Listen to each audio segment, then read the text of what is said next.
light within our hearts, light within our minds, light within our words. May one and all and everything, blessed and loved ever be. Welcome. I am Sister Who. With me today on the show, I have my friend Maureen Meegan, and today we wanted to talk about what you called the mystery of history. Yes. What exactly do you mean by that? I mean that history is a mystery. I just reversed the words. Okay. That we have assumed history to be what we are taught, what is written. Most of history is theoretical.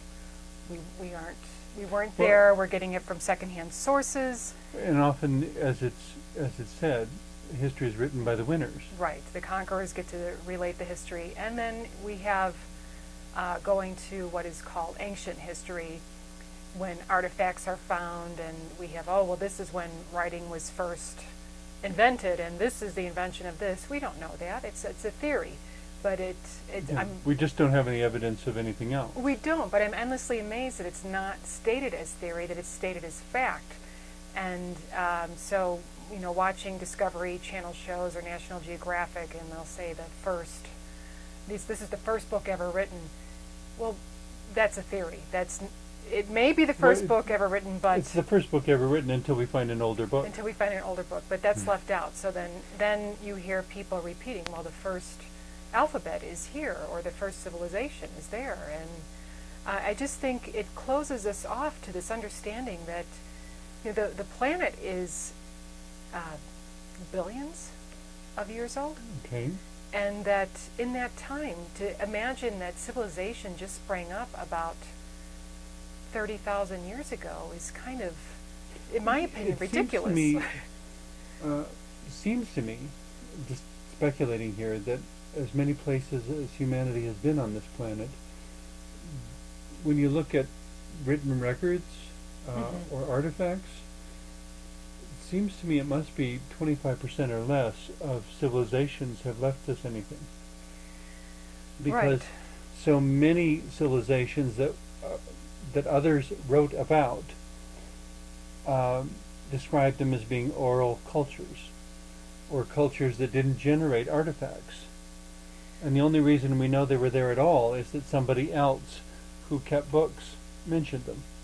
Or whatever artifacts they had, if there was volcanic activity, if they've been under layers of silt and dirt and have now, it's just... The city of Pompeii. Right, or we don't understand we don't know how they communicated. I mean, if our civilization, at the rate it's going, with everything going electronic, and some future point, if we're a completely electronic world, and that disappears, there'll be no record. All it takes is one big magnetic pulse. And there is, it's quicker and more efficient than the burning of the library at Alexandria. Yeah. If you don't have hard copies, but of course the problem with paper is that it breaks down and needs to be recopied over and over again. Right. So there was a newspaper report in the early 1900s about a woman in Illinois who was breaking up her bits of coal to feed her stove, and as she broke open a piece of coal, there was a very fine gold chain in the coal. And it was just a little story, and so again, I don't know what coal is comprised of. We're burning an awful lot of it. We'll never know what was really under there. It's just stories like this that things showing up in odd places. In odd places. And I suppose among other things they serve as a wake-up call that maybe we don't know as much as we thought we did. But right. But living within the current era, Sister Who is clearly an anomaly. Mm-hmm. The problem with that, to me, I guess, is the assumption that there are not anomalies within every era. Yes. In every human population on the planet. But the history of anomalies is usually the history that's not told, because history concerns itself with broad categorization in most cases. And our current lens is still used to understand the history, whereas, as you're saying with the anomalies, but also understanding truly how the belief system and how life was lived, that it may be so different from our thinking that to be able to put our minds into that thinking, that understanding, that worldview, we don't know. Simple daily life example. Mm-hmm. You go to a restaurant and there's a place setting on the table. Spoon and knife on the right and the fork on the left. Okay, if an anthropologist were just to see that, what assumptions would they make about how we ate? Except that most people I know are right-handed. Uh-huh. And so they don't hold the fork in their left hand. They cut it, with both hands, and then they switch the fork to their left hand all the time. Right. Unless you're there, you wouldn't know about all this switching of wouldn't. utensil from one hand to the other. Or you see a sign and it seems to imply this, but unless you watch a person use it, you would have no idea what they actually did. Right. Right. And there are, I'm thinking of just elaborate vessels that were created for different purposes, not just for eating and drinking. As today we have many containers and things that we use throughout our life, and unless there's residue in them, and even then it's difficult to imagine, well, how did you actually use such a thing in the life? And how do you separate out what are the projections? Yes. We assume that they had grapes, so they must have had wine. Why do you know they must have had wine? Did you find the wine-making utensils? Or, you would need to see the process happening to know whether they fermented the grapes or not, whether they ate them, drank them, or ignored them. It could be that their favorite beverage was milk from their cattle, but of course there's no remnant of their cattle left in the ruins, so you have no idea if they had cattle, where they put it or not, or if the cattle were kept somewhere else. There's all sorts of other explanations for objects being left in the order or positioning that they're found. Any one of which could totally, totally invalidate the conclusions that anthropologists have drawn. And there's a famous example. No offense to anthropologists. I'm sure they meant well and they're doing the best they can. But they probably, even better than you and I, could answer where the biases happen and the assumptions of interpretation that they have to employ in order to do their jobs. And the mystery of it. But there's a famous example of a huge artifact that if you use common sense to look at, it's the Sphinx. It's assumed that, I don't remember if they say Cheops or which pharaoh did the Sphinx, and that it's, say, maybe 3,000 years old. The whole base of the Sphinx is weathered with erosion that can only happen through rains. And there haven't been... But it's in a desert. It's in a desert, and there hasn't been a rainy climate in Egypt for, say, 8 or 9,000 years. So it kind of blew archaeologists' minds because it changed the whole timeline. Well, how could this enormous structure have been built 8,000 years ago when we're still thinking people were hunter-gatherers and could barely communicate with one another? And then further... It obviously suggests that people were more advanced than we thought they were. Much more advanced. And then they look at the positioning of the Sphinx, and it lines up with constellations, and it's very, very premeditated. It took quite a sophisticated understanding of astronomy and mathematics, let alone building. And it marked a time when there was this big climactic shift. So, and this is still debated. This is still not accepted in the timeline of ancient Egypt. This is still considered strange. One of the things we have to accept is that, in my humble opinion, there is no way to know for sure.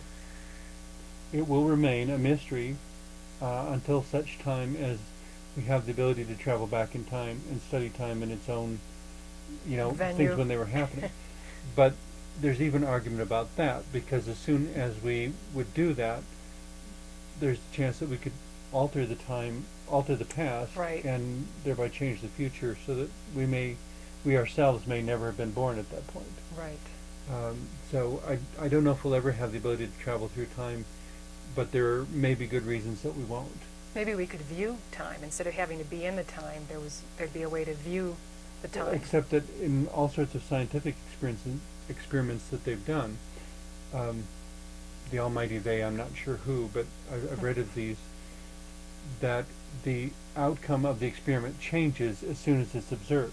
Oh, right. That's right, because you are minusculely impacting something by the very observation I don't know if of it's it. my mental energy or what. Yes. But they said if you go to an experiment and you expect that more of the blue ones, whatever they are, will come out at the end, and they actually count them at the end, lo and behold, there are more blue ones. Yeah.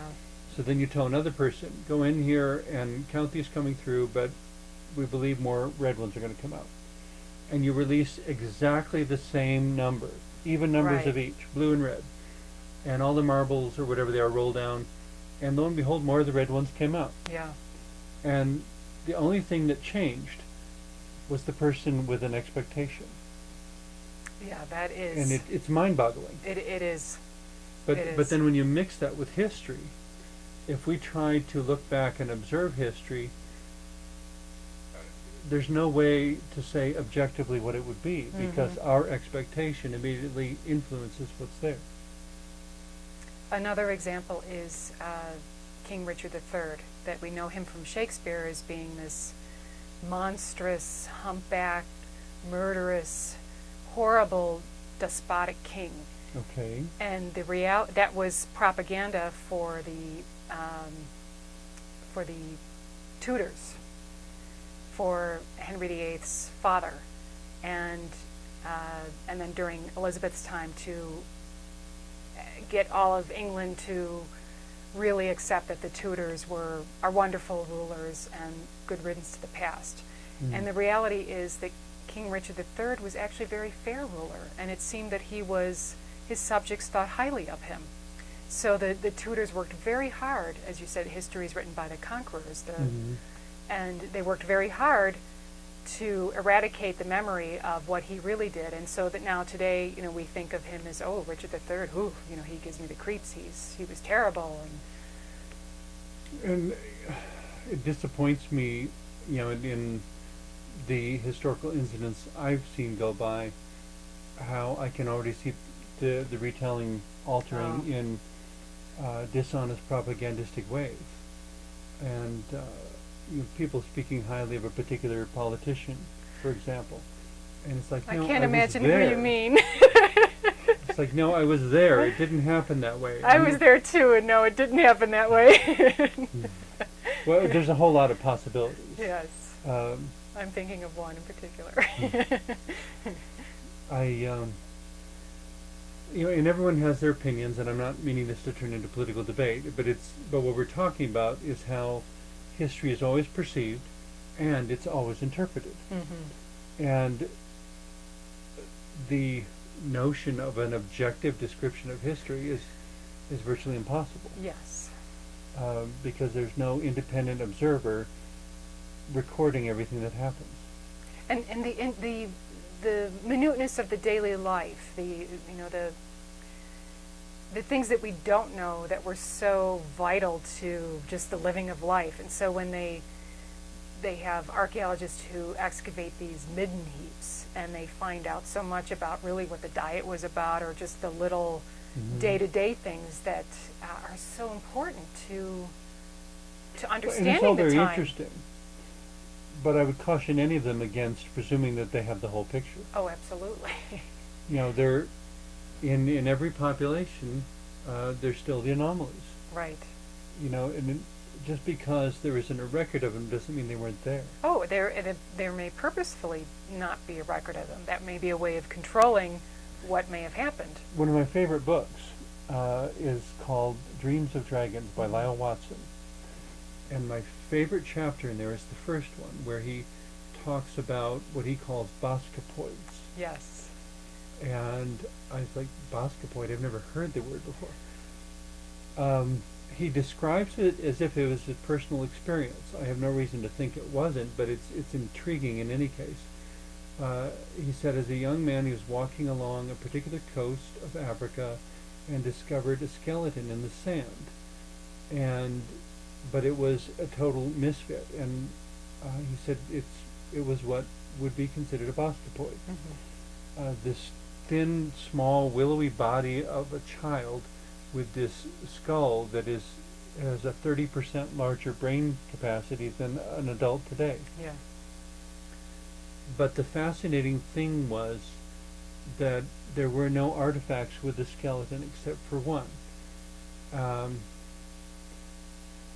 I'm probably going to mispronounce it.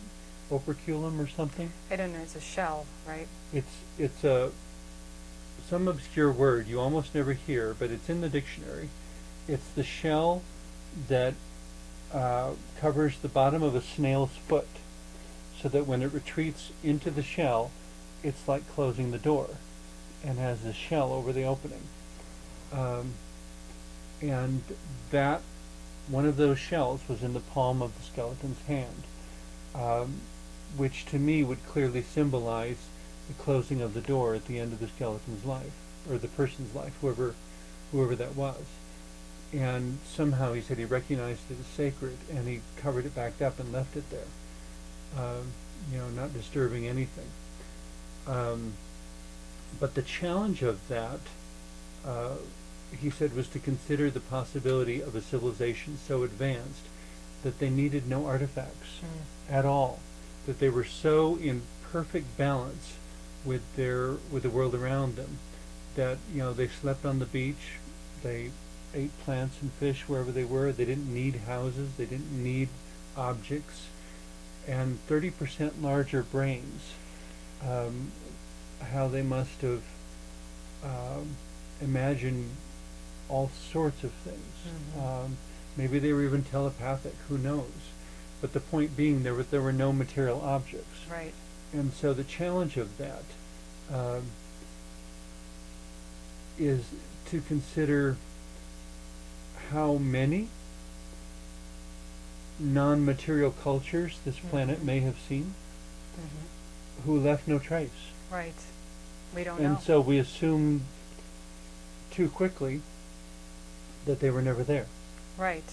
Or that a high civilization is one that leaves a lot of artifacts. We're going to be considered a really advanced civilization then, considering all of our garbage dumps. Yeah. If leaving lots of objects is considered the mark of an advanced civilization, yeah, we're leaving a hell of a mess.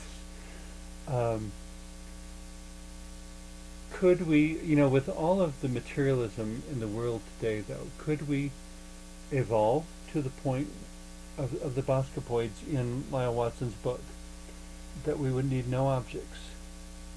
I think we would. I think they'd have to be taken away from us to get there. I don't think we're willingly. You don't think we'd ever give them up? I don't think we're going to willingly give them up. Well, or another possibility, I was fascinated with the series Babylon 5, a television series from the 1980s, I think. Yeah, I think so. In which, among other things, they advanced a whole lot of new ideas in there, but among other things, they advanced the idea of evolving to the point where you no longer needed a body, where you existed as pure energy. Consciousness, individuality, but no physical form. And they actually did have characters in the series who had evolved to that point, where they were pure energy, and they had no physical body anymore. And the idea being that somewhere millions and millions and millions of years in the future, maybe humans could even evolve to the point where we don't need bodies anymore.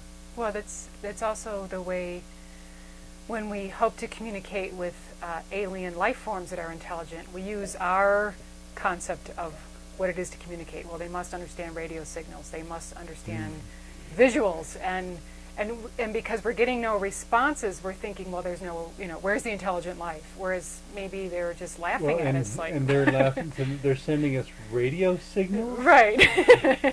I mean, this would be like somebody trying to communicate in Morse code to someone who has a cell phone. Right. Right. And they're like, okay, and how do I translate Morse code into my cell phone? Yeah, and I have no doubt there are cell phones that can do that, but you understand the distinction. Yes. Yes. But it's that assumption again. Well, if it's intelligent, then we're intelligent, so they must be like us because we are the epitome of intelligence. And now we're back to the quote, my favorite quote from the movie Mothman. The only quote I remember from the movie Mothman, which is based on true accounts. But it basically describes this mysterious interaction between presumably a more evolved being and humanity, and this more evolved being, who's referred to as the Mothman, sending warnings about impending disasters. Mm-hmm. And at one point, there's two guys in the movie who have had interaction, an older guy and a younger guy played by Richard Gere. And Richard Gere says at one point, well, if he's a more advanced being, why doesn't he just talk to us? And the older guy looks at him. You remember the quote? No. He says, you are significantly more advanced than a cockroach. Have you ever tried talking to one? It's so true. Point taken. How does a human talk to a cockroach? How does a divine being talk to a human being? Right. I mean, it's the expanse between the two is incomprehensible. Right. To consider my working definition of the divine is that the divine is the embodiment of highest wisdom and greatest love. Mm-hmm. And what form that wants to take, I don't have any opinion. Mm-hmm. It can take whatever form it wants. Who am I to say? But even with just that much, to try to understand humanity from the point of infinite love and infinite wisdom, we've got to be the stupidest thing that ever walked on the planet. There's so much that doesn't make sense. But in any case, back to our topic. Yes. With all this possibility and all these broad spectrums, and still we're trying to figure out. We're speculating, I guess, on what happened when. Yes, speculating and. But we don't always recognize it as a speculation. No, no. I would be fine if we called it a speculation. Right. It's put forth as factual, or as this is the way it was, mm-hmm. and that's what's taught to us. And I think it just limits us. I mean, I don't mean to step on any toes or point any fingers, because this is only one of a million possible examples. But one that always kind of nags at me, I guess. Mm-hmm. In all the storytelling and historical representations of the tragic event of the Holocaust during World War mm-hmm. II, millions of people being killed because they weren't the right description. Right. So often the accounts describe only the Jewish people. Mm-hmm. Every life that was lost was tragic. Mm-hmm. Don't misunderstand me on that point. It was all tragic. It was terrible. It was unimaginable. It was incomprehensible. 6 million Jews is usually the count I hear. Mm-hmm. They were the single largest group. Right. I object to 15 million people being forgotten simply because they weren't Jewish. Right. Every single life lost there was a tragedy. Right. Every single one. 6 million Jews was a tragedy. 15 million people who weren't Jews was just as much of a tragedy. Let's tell the whole story. Right. That especially as the story is about who is considered the other in that society. Yeah. And that extermination was the way to mm-hmm. take care of the otherness, eradicate it. Yeah. And some otherness is more obvious than others. Some people are more able to hide. I don't know that makes... I think we do ourselves a great disservice when we compete for who's the biggest loser. Mm-hmm. or who's the biggest victim. What we have to come back to in all of our history is empowering humanity, empowering the relationships that we have, no matter what description they have. That whether you're Jewish or Jehovah's Witness or political dissident or any of the dozen or so categories the Nazis had, or none of those categories. The disabled, the aged, the transgendered, the Roma, the Gypsy. Any category you want to name. It's not about who deserves the most pity, who deserves the most sympathy. It's about, it's tragic because of the action that happened. Yes. And every person deserves to be remembered and mourned. And in a similar way, in our telling of history, to remember how much of a mystery it is, how much there is we don't know, and how much in this moment we are creating history. And the love and wisdom that we put out there today, and the letters that we take the time to write and then save, and don't burn them, give them to the library with your estate or something. Let them be somebody's record of how people lived and what they thought and what they said to each other during this time. Right. And if it's really so shameful that you wouldn't want anyone else to read it, maybe you shouldn't be writing it in the first place. To seek the best in ourselves and the best in each other, and to make that the history that somebody will someday read. Oh, that's lovely. Thank you very much for everything you've shared today.